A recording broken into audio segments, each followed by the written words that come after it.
අභිනව ආයතනය වෙනුවෙන් මම ඔබ සැම ඉතා ආදරයෙන් ගෞරවයෙන් මේ නමස්කාර මෙහෙයට පිළිගනු ලබනවා.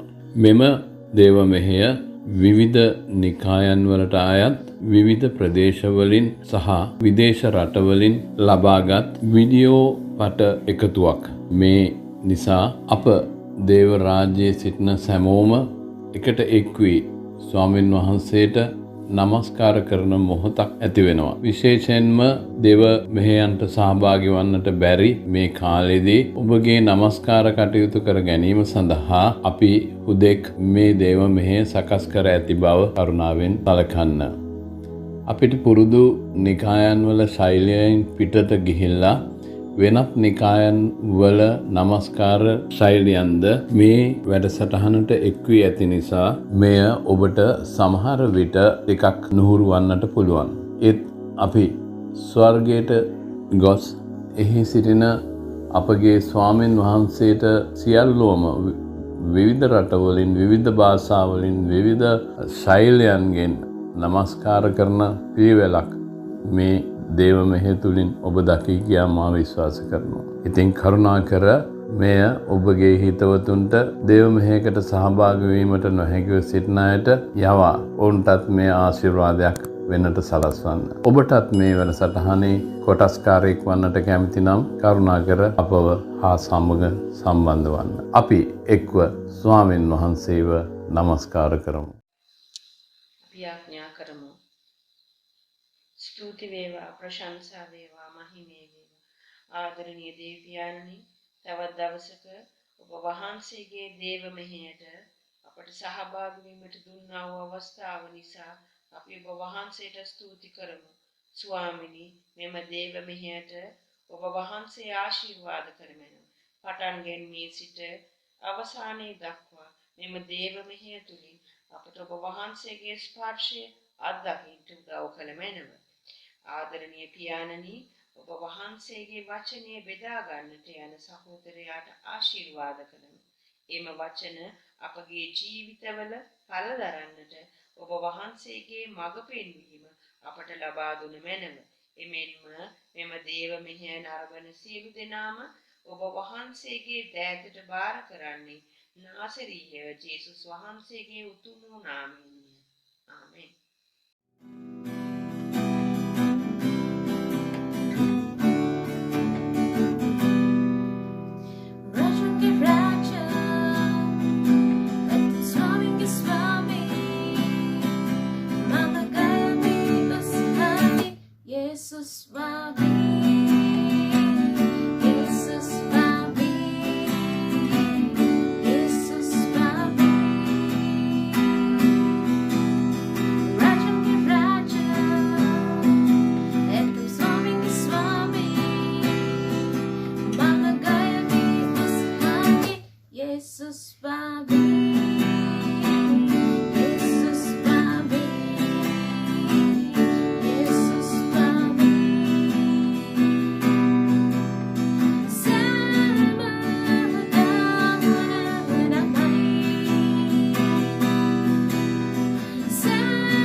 යම් පත්‍ර කියවීම හේබ්‍රේව වාසීන්ට ලියන ලද යම් පත්‍රයේ 7 වන පරිච්ඡේදයේ 23 වන පදයේ සිට 28 වන පදය දක්වා තවද ඔවුන්ට මරණය නිසා පවතින්නට බැරි බැවින් ඔවුන් ගණනින් බොහෝ පූජ්‍යකව සිටිති.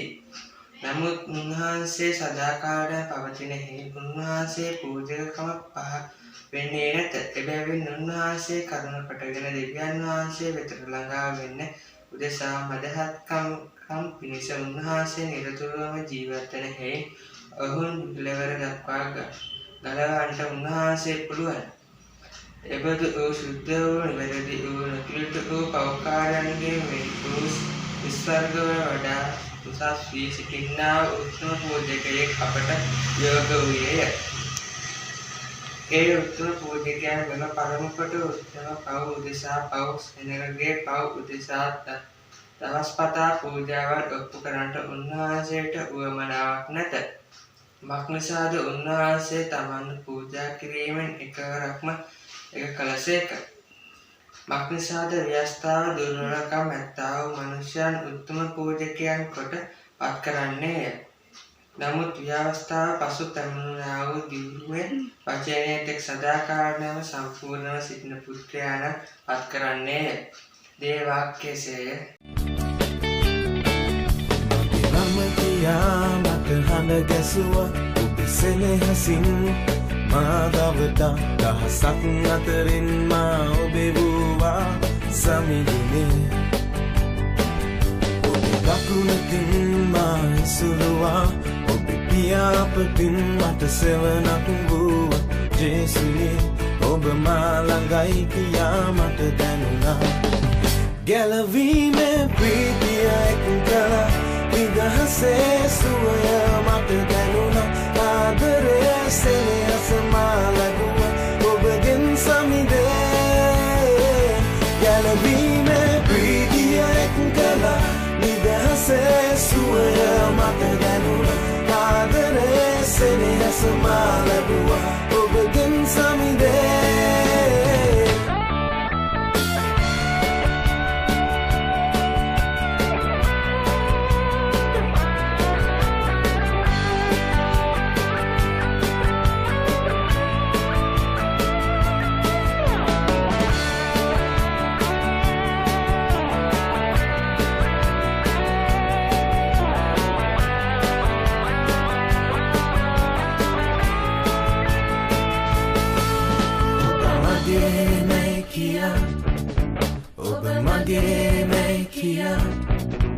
ඔබ මගේ මේකියා කයමි මම සමිඳුනේ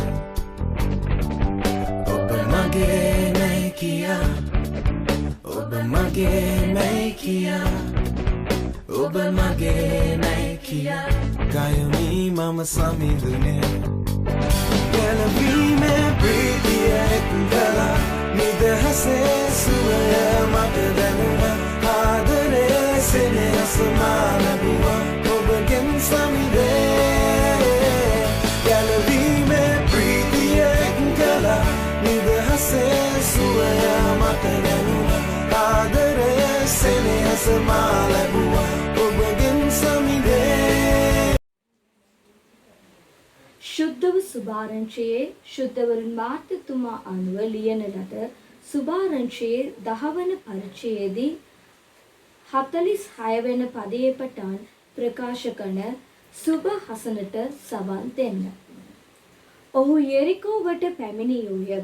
උන්වහන්සේ තමන් ගෝලයන් හා මහත් සමූහයක් සමග යෙරිකෝවෙන් පිටත්ව යන කල තිමේයුස්ගේ පුත්‍රය වූ පර්තිමේයුස් නම් හන්ද වූ හිඟන්නේ පාරේ අයිනේ ඉඳගෙන උන්නේය. ඒ නාසරයේ යේසුස් වහන්සේ පව ඔහු අසා තාවෙක්ගේ පුත්‍ර වූ යේසුස් වහන්සේ මට කරුණා කළ මනවේය මොරගසන්නට පටන් ගත්තේය. එවිට ඔහු නිශ්ශබ්ද වෙන ලෙස බොහෝ දෙනෙක් ඔහුට සැර කළෝය. නමුත් ඔහු තාවෙක්ගේ පුත්‍රය මට කරුණා කළ මෙන්වයි වඩා මොරගස ගැසවේය. යේසුස් වහන්සේ නැවතී සිට ඔහුට හඬගසා පල්ලයි කීසේක. ඔහු හන්දියා හඬගසා ධෛර්යවත් වෙයන්න නැගිටවන්න. උන්වහන්සේ නුඹට හඬගසන්න සේකයි කීවෝය. ඔහු තමාගේ සලුව ඉවත් තමා පැන නැගී යේසුස් වහන්සේ ළඟට ආයේය. යේසුස් වහන්සේ ඔහුට කතා කොට මා විසින් නුඹට මකරනවාය නුඹ කැමැති දෙයි. ඔහු ගෙන්සේක. රබූනි පෙනීම ලබාගන්ටයි අන්තිය උන්ව හසන්ට කීයේය. යේසුස් වහන්සේ යෙද ඵලයන්න නුඹේ ඇදහිල්ල නුඹට සුව කලේයයි ඔහුට කීසේක. එවිල්ලම ඔහු පිනීම ලැබ මාර්ගයේ උන්වහන්සේ අනුව කීයේය. කිතු සමිඳුන්ගේ සුබ අස්න මෙසේය. ස්පර්ශ කරන්න මා දේවාත්මයානෙනි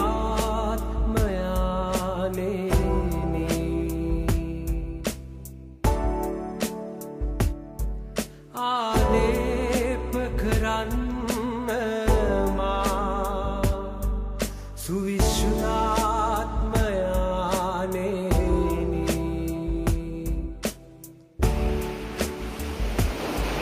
බලයෙන් ස්ප්‍රීතුවෙන් ආලෝකෙන්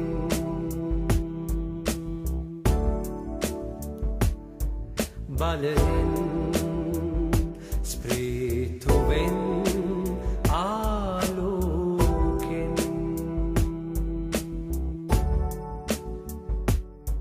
ගිනිලන්න සිරුරද මනසද සුවිශුද්ධාත්මයානෙනි මුදවන්න ස්ප්‍රීතුව සිරවුණු මා තුළ ආත්මයානෙනි ශුද්ධාත්මයානෙනි සුවිශුද්ධාත්මයානෙනි බලයෙන් ස්ප්‍රීතුවෙන් ආලෝකෙන් බලයෙන් ස්ප්‍රීතුවෙන් ආලෝකෙන්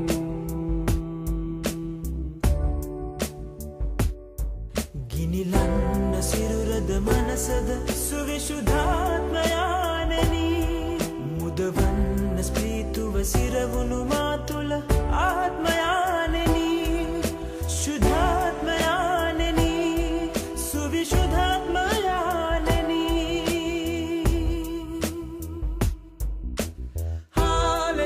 Hallelujah ප්‍රශංසා වේවා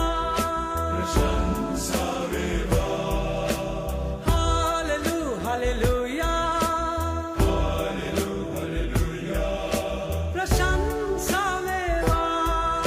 ප්‍රශංසා වේවා බලයෙන් ස්ප්‍රීතුවෙන් ආලෝකෙන්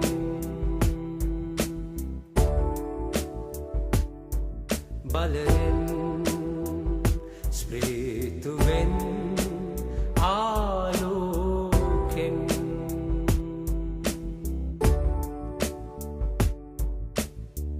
ස්පර්ශ කරන්න මා දේවාත්මයානෙනි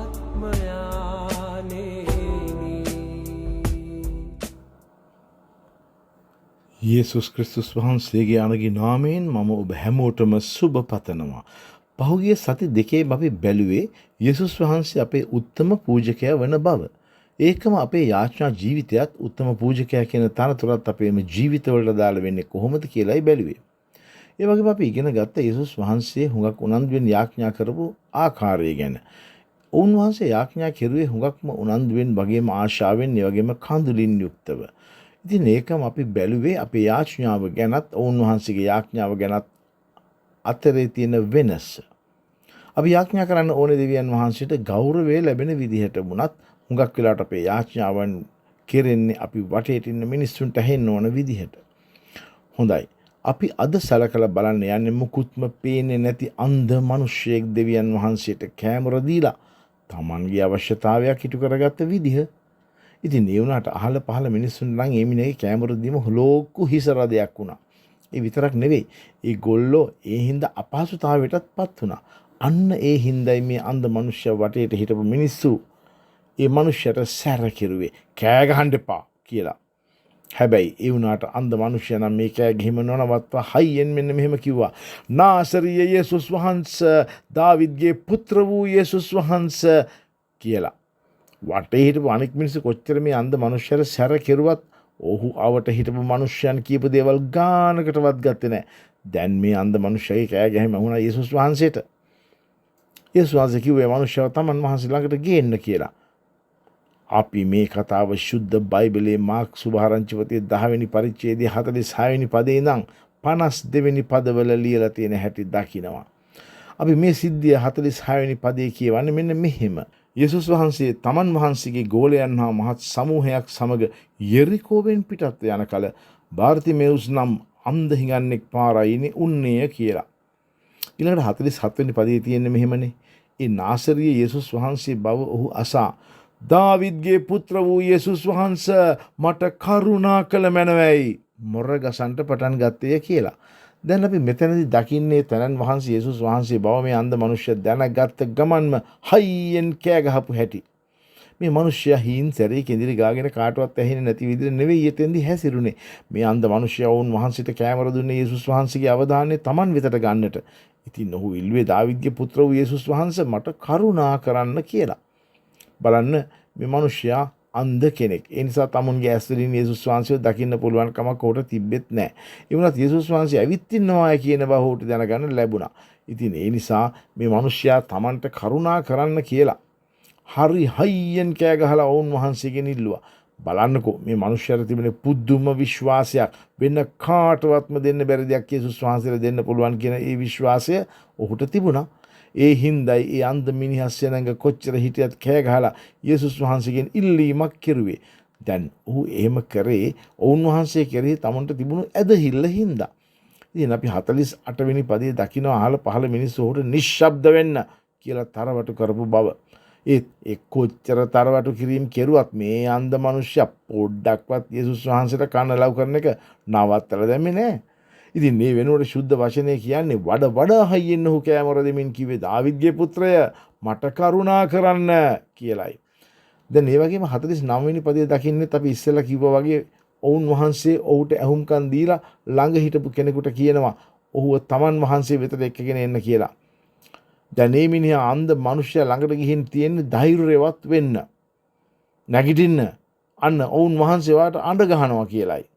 බලන්න දැන් කොයි තරම් ලස්සන දෙයක්ද මෙතන සිද්ධ වෙන්නේ. අන්න ඒ වගේම අපේ ජීවිතවලදීත් අපි ඔවුන් වහන්සේට කැමර දෙනකොට ඔවුන් වහන්සේ අපටත් අන්න ඒ වගේ කතා කරනවා. ඒ විතරක් නෙවෙයි ඔවුන් වහන්සේ අපිට උත්තරයක් දෙනවා. අපි ඔවුන් වහන්සේට කතා කරනකොට ඔවුන් වහන්සේත් අපිට අපේම නම කියලා තමයි කතා කරන්නේ. බලන්නකෝ කොයි තරම් වටින දෙයක්ද දෙවියන් වහන්සේගේ දේව වචනේ ලියලා තියෙන්නේ. Taman වහන්සේට කැමර ගහපු අන්ධ මනුෂ්‍යයට ප්‍රතිචාර දක්වන්නට ඔවුන් වහන්සේ එතනදී Tamanගේ ගමනත් නවත්තලා අතර වෙච්ච හැටි. ඉතින් දේව වචනේ අපිට දීලා තියෙන පොරොන්දු අතර කියලා දීලා තියෙනවා. අපේ විපත්ති දවසේ අපි ඔවුන් වහන්සේට කැමර දෙනකොට ඔවුන් වහන්සේ අපට පිළිතුරු දෙනවා. ඒ වගේම අපි දෙවියන් වහන්සේගේ නාමයෙන් යාචනා කරලා යම් දෙයක් ඉල්ලනවද ඒ දේත් ඔවුන් වහන්සේ අපට ලබා දෙනවා. දේව වචනේ එහෙම අපට කියලා තියෙනවා. දැන් 50 වෙනි පදයේ බැලුවම එතනදී කියන්නේ අන්ධ මනුෂ්‍යයා Tamanගේ සලුවත් පැත්තකට විසි කරලා ඉක්මනට පැන නැගිලා යේසුස් වහන්සේ ළඟට ආවාය කියන එක. ඉතින් මේ මිනිහා නැගිටලා ගාට ඔවුන් වහන්සේ ළඟට ආවේ නෑ. ඔව් ඉක්මනින්ම හිටගෙන පැන නැගී යේසුස් වහන්සේ ළඟට කඩිනමින් ගියා. දැන් මෙතනදී යේසුස් වහන්සේ ඔහුගෙන් හුඟක් විශේෂ දෙයක් අහනවා. ඒක බයිබලයේ ලියලා තියෙන මෙන්න මෙහෙම. මා විසින් නුඹට මක් කරනවාට නුඹ කැමතිද කියලා. ඉතින් මම මෙහෙම අහන්නම්කෝ අද යේසුස් වහන්සේ ඔය එක එක්කෙනාගෙන් මෙහෙම ඇහුවොත් ඔයගොල්ලෝ එතුමාට දෙන්නේ කොයි වගේ උත්තරයක්ද? දැන් කියමුකෝ යේසුස් වහන්සේ ඔබේ මොර ගැහිම ඇහුණාය කියලා වුන් වහන්සේට. අන්නේ මැහිලා වුන් වහන්සේ ඔබගෙනුත් මේ වගේ ප්‍රශ්නයක් ඇහුවොත් ඔබ වුන් වහන්සේට දෙන උත්තරේ මොකක්ද කියලායි මම අහන්නේ. මේ අන්ධ මිනිසයා දුන්න ප්‍රතිචාරය නම් මෙහෙමයි. රබ්බෝනි මගේ පෙනීම ඕන ඒක මට ලබා දෙන්න. ඉතින් ඔයගොල්ලෝ දන්නවද යේසුස් වහන්සේ උඟක් කැමති අපි ඔවුන් වහන්සේ ළඟට ගිහිල්ලා අපිට ඕන දේවල් මොනවද කියලා ඔවුන් වහන්සේට කියනවට. ඇත්තටම යේසුස් වහන්සේ අපි හැම කෙනෙකුගේම වුවමනාවන් අවශ්‍යතාවයන් මොනවද කියලා දන්නවා. ඒ විතරක් නෙවෙයි ඔවුන් වහන්සේ දකින්න අපේ හිතවල තියෙන ආශාවන් මොනවද කියලාත් ඒත් ඔවුන් වහන්සේෙන් බලාපොරොත්තු වෙන කොච්චර ඔවුන් වහන්සේ අපි වුවමනාගෙන දැනගෙන හිටියත් අපි ඔවුන් වහන්සේ ළඟට ගිහිල්ලා ඒවා මොනවද කියලා ඔවුන් වහන්සේට කියලා ස්වාමින් වහන්සේගෙන්ම ඒවා ඉල්ලා ගන්නවට එහින්ද අපේ යාඥාව තුළින් අපේ හැම ආශාවක් අවශ්‍යතාවයක් අපි ඔවුන් වහන්සේට කියා සිටින්න ඕන. ඒ වගේම අපි ඒවා ඔවුන් වහන්සේගෙන් ඉල්ල ගන්නත් ඕන. දැන් අපි යේසුස් වහන්සේ මේ අන්ධ මිනිසයාගේ ඉල්ලීමට උත්තර දුන්න හැටි 52 වෙනි පදයේදී දකිනවා. ඔවුන් වහන්සේ කියනවා යන්න නුඹයද හිල්ල නුඹ සුව කෙලෙයයි කීසේක. එවෙලෙහිම ඔහු පෙනීම ලැබ මාර්ගයෙහි ඔවුන් වහන්සේ අනුව ගියේය කියලා. ඉතින් අද මම ඔබෙන් අහන්න කැමති ඔබත් මේ අන්ධ මිනිසයා වගේ යේසුස් වහන්සේට ඔබේ ආශාවන් අවශ්‍යතාවයන් ගැන කියලා ඔවුන් වහන්සේට කැමර ගාමින් ඒවා ඔවුන් වහන්සේගෙන් ඉල්ලා සිටිනවද? ඉතින් මේ මිනිසයා වගේ අනිත් අය කියන දේවල් ගණන් ගන්නේ නැති ඔවුන් වහන්සේටම කැමර ගහන්න. එහෙම කරලා ඔබටත් අවශ්‍ය දේ ඔවුන් වහන්සේගෙන් ඉල්ලා ලබා ගන්න. දැන් මම ආයෙත් කියන්නම් අද දවසේ ඔබේ ජීවිතය තුළ යේසුස් වහන්සේ කොයි වගේ දෙයක් ඉෂ්ට සිද්ධ කරනවට ඕගොල්ලෝ කැමති වෙනවද? අන්න ඒ වගේ ඔබත් ඔවුන් වහන්සේට කතා කරලා කියලා ඉන්න. එතකොට ඔවුන් වහන්සේ ඔබටත් කතා කරાવી. දැන් ඔබ ත්‍යාඥාවෙන් ඉඳලා ඔබේ සිතේ තියෙන හැම ආසාවක්ම අවශ්‍යතාවයක්ම ඒ වගේම වුවමනාවක්ම ඔවුන් වහන්සේට කියා සිටින්න. ස්වාමින් කෙරෙහි ප්‍රීතිමත් වෙන්න. ඔවුන් වහන්සේ අපේ සිතේ ආශාවන් ඉෂ්ට කරනවා. අන්න එහෙම හරි ලස්සන පොරොන්දුවක් දේව වචනේ අපට දීලා තියෙනවා. දැන් ඔබත් ජීවත් වෙන්නේ සතුටින්ද? ඔබේ ජීවිතයේ දෙවියන් වහන්සේගේ පුත්‍රයාණන් තුළ, දාවිද්ගේ පුත්‍රයාණන් තුළත්, මෙසියස් වහන්සේ තුළත්, එහෙම නැත්නම් අපේ ගැලවුම් කරුවාණන් වන යේසුස් වහන්සේ, ඒ කියන්නේ රජුන්ගේ රජ වූ ස්වාමින්ගේ ස්වාමීන්, මේ විදිහට විවිධ නම් වලින් හඳුන්වන අපේ ස්වාමින් වහන්සේ තුළ සතුටින් ජීවත් වෙනවද? ඉතින් අපි ඔවුන් වහන්සේ තුළ ප්‍රීතියෙන් ඉන්නකොට ඔවුන් වහන්සේ අපේ හිතේ තියෙන හැම ආශාවක්ම අපට ඉෂ්ට කරලා දෙනවා.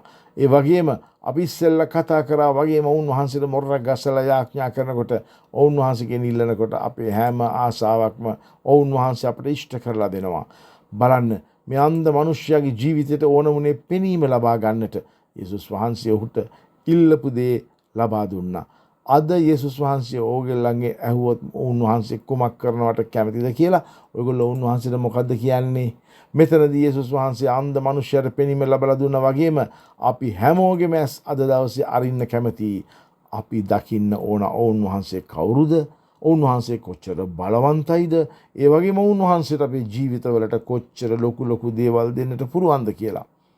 ඉතින් ඒ වගේම යේසුස් වහන්සේ මේ අන්ධ මිනිසෙක් වුණ බාතිමෙවුස්ට අවශ්‍ය පෙනීම ලබා දුන්නට පස්සේ ඔහු යේසුස් වහන්සේ අනුව ගිය බව දේව වචනේ අපට පෙන්වලා දීලා තියෙනවා. ඉතින් මම ඔබෙන් අහන්නම් ඔවුන් වහන්සේ අපේ යාඥාවලට උත්තර දීලා අපට අවශ්‍ය දේ ලබා දුන්නට පස්සෙත් මේ අන්ධ මිනිසයා කරා වගේ අපිත් ඔවුන් වහන්සේ පසුපස ඔවුන් වහන්සේ අනුගමනය කරමින් යනවද? අපි ඉගෙන ගන්න ඕන ඔවුන් වහන්සේ අපට ලබා දෙන හැම දෙයකින්ම ඔවුන් වහන්සේගේ නාමය මහිමය වෙනුවෙන් පාවිච්චි කරන්න ඕන බව. ඒ විතරක් නෙවෙයි අපි ඔවුන් වහන්සේව අනුගමනය කරනවා වගේම ඔවුන් වහන්සේව ලුහු බැඳ යන්නත් ඕන. ඉතින් ඔබත් යේසුස් වහන්සේට කැමර ගසන්න, යාඥා කරන්න. එතකොට ඔවුන් වහන්සේ ඔබගෙන් උත්හයි මම ඔබට කුමක් කරනවට ඔබ කැමතිද කියලා. අන්න එතකොට ඔබට ඕන දේ ඔවුන් වහන්සේට හඬ නගලා කියන්න. එතකොට ඔබේ හිතේ තියෙන හැම ආශාවක් වගේම හැම අවශ්‍යතාවයක් ඔවුන් වහන්සේ ඔබට ලබා දෙනවා. ඊට පස්සේ ඔබත් යේසුස් වහන්සේ අනුගමනය කරන්න. මේ සතියේදීත් ඔයගොල්ලෝ හැම කෙනාටම දෙවියන් වහන්සේ ආශිර්වාද කරනසේක්වා. ආමෙන්.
Saturday, oh, Bessie,